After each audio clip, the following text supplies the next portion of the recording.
رح نقدم مع بعض الفريكة باللحمة والبازيلا، وعندي الأرز بالبازيلا مع طبقة الفريكة واللحمة المفرومة والمكسرات.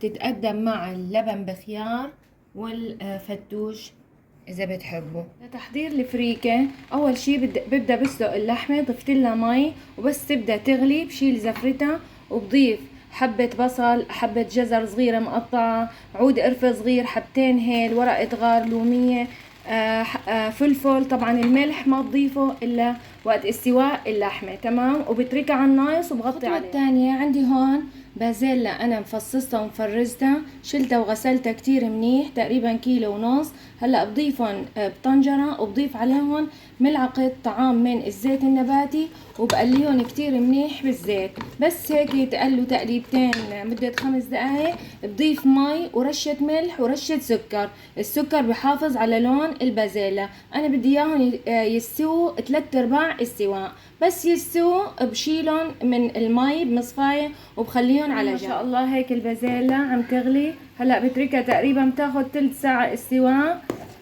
طبعا مثل ما قلنا 3/4 استواء بدنا نشيلها، تمام. وضفت لها ملعقة صغيرة ملح ورشة سكر، يعني ربع ملعقة. بعد ما استووا صفيتهم من المي، شلتهم على وعاء زجاجي. طبعا انا شلت النصف والنصف الثاني تركته بنفس الطنجرة اللي بدي اطبخ فيها الرز، تمام. هيك اللحمة استوت، بصفي المي من اللحمة وبتركها على جنب.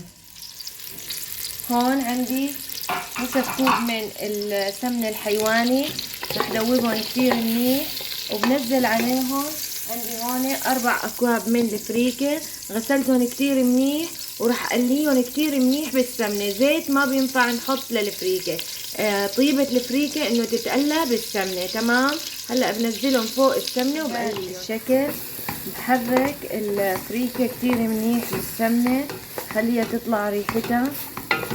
بقليها كتير منيح تقريبا لمدة 10 دقايق، تمام. بضيف طبعا ملح، لكل كوب انا بحط ملعقة صغيرة، وبعدين بضيف زيادة عن عدد الاكواب ملعقة زيادة. وعندي هون نصف ملعقة من الفلفل ونصف ملعقة صغيرة من القرفة بضيفهم كمان، وبحرك كتير منيح. بس يتقلوا ببدأ بضيف مية اللحمة. لكل كوب فريكة بيحتاج معي كوبين من مرقة اللحمة، تمام. بس انا بحط المرقة على دفعتين، يعني بحط اول شي نص المي وبخليهم هيك ليتهدوا كتير منيح بعد ما اضيفهم. بعدين بس تقرب ينشفوا المي بضيف النص الثاني من المي. هلا ضفت 4 اكواب مي لل4 اكواب فريكة اللي هي مرقة اللحمة، تمام. هلا بغطي عليهم وبتركهم على نار متوسطة. بس تقرب المي تبعتهم تنشف برد بضيف ال4 اكواب المي الثانية. هلا ضفنا ال4 كاسات مرقة اللحمة الثانيين. هلا بتركهم على نار هادية، بغطي عليهم ليستووا تماما. هلا هيك قربت المي تنشف. هلا عندي البازيلا اللي شلتها على جنب. هلا بضيف 3/4 البازيلا فوق الفريكة، وبخلي الربع بستخدمه لتزيين الطبق، تمام. حركهم. بس انا وعم حركهم بنتبه مشان ما اهرس حبة البازيلا، وبتركهم كمان على نار هادية.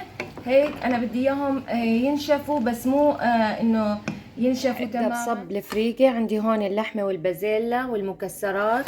اول شي عندي زبدية فاضية، راح احط قطع اللحمة، بعدين بضيف فوقها المكسرات. هلا ضفت طبعا مثل ما حكينا اللحمة، بعدين المكسرات واللحمة المفرومة.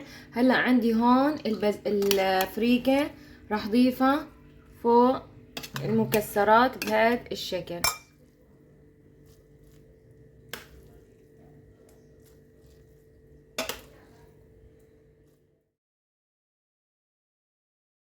هلا ببدأ بحط البازيلا بزين فيه. هلا بنفس الزبدية حطيت هون مكسرات ولحمة مفرومة.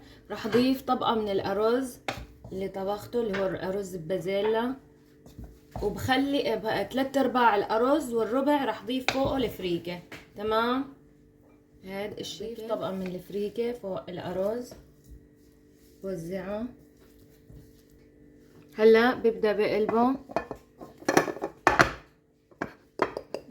حبات البازيلا كمان بزين الطرف. وهيك صارت اطيب فريكة جاهزة معنا. شوفوا ما شاء الله كثير طيبة.